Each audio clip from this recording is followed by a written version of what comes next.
Baik, bismillahirrahmanirrahim. Assalamualaikum warahmatullahi wabarakatuh. Perkenalkan, nama saya Muhammad Fizahri dari kelas manajemen 23A. Di sini saya akan membahas tentang dasar-dasar komunikasi bisnis, di mana di poin 1.1 yaitu mengapa komunikasi penting dalam bisnis. Pertama, bagaimana alasan yang dikemukakan Suyatni Ensani 2019, yaitu sebagai berikut. Hierarki manajemen datar pada hierarki dengan jenjang yang tidak terlalu panjang. Semua karyawan di mana akan melakukan komunikasi baik formal dan informal pada semua jenjang. Adapun di titik 1.2 yaitu memahami komunikasi bisnis. Bagaimana komunikasi bisnis itu? Yaitu adalah proses mentransfer informasi dan makna antara pengirim dan penerima menggunakan satu atau lebih, dan bagaimana media dan saluran komunikasi itu.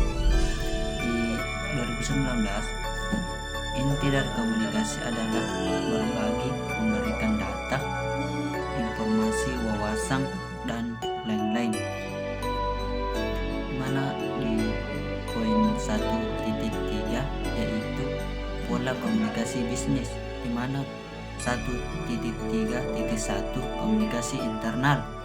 Menurut Krisen et al. 2008, komunikasi organisasi dapat mengalir secara vertikal atau horizontal dan jaringan, yaitu seperti dalam komunikasi vertikal, pesan mengalir ke atas atau ke bawah sepanjang jalur yang disebut sebagai rantai komando.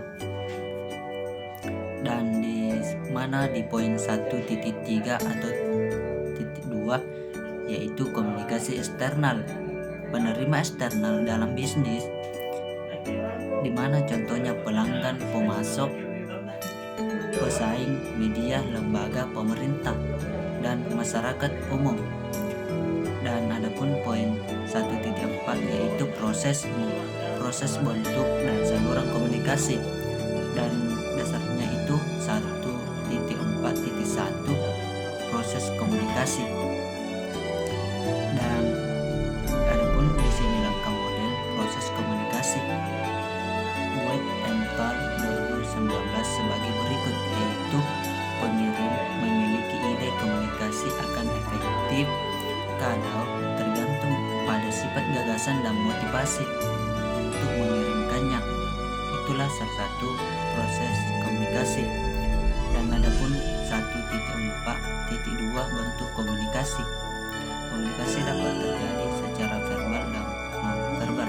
Komunikasi verbal menggunakan kata-kata yang mencakup pesan tertulis. Dan di mana adapun 1.4.3 saluran komunikasi, menurut Krisen et al. 2008, komunikasi berjalan dari pengiriman ke penerima melalui saluran. Pesan tertulis meliputi memo, surat, halaman, web, catatan.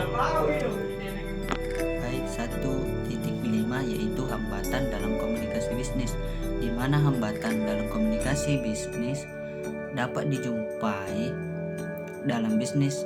Beberapa di antaranya yaitu informasi berlebih, pemilihan kata, tata bahasa, jenis pesan. Dan adapun 1.5.1 yaitu informasi berlebih, di mana menurut Edmunds and Morris tahun 2000, meskipun ada banyak informasi yang tersedia, seringkali sulit untuk mendapatkan informasi yang berguna dan tersedia. Dan di titik 1.5.2 pemilihan kata, menurut Krisen et al. 2008, pemilihan kata berpotensi untuk terjadinya hambatan dalam komunikasi jika memilih kata-kata yang terlalu sulit. Dan bagaimana di titik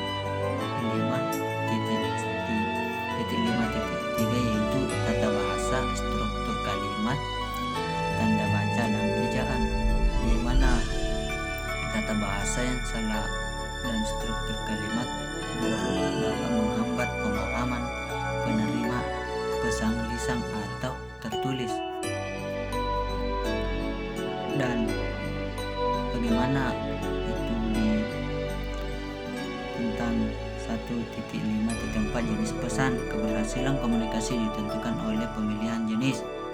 Di titik 1.5.5 yaitu penampilan pesan, dan di titik 1.5.6 penampilan pengirim, dan di mana titik 1.5.7 faktor lingkungan, dan di 1.5.8 yaitu kemampuan penerima.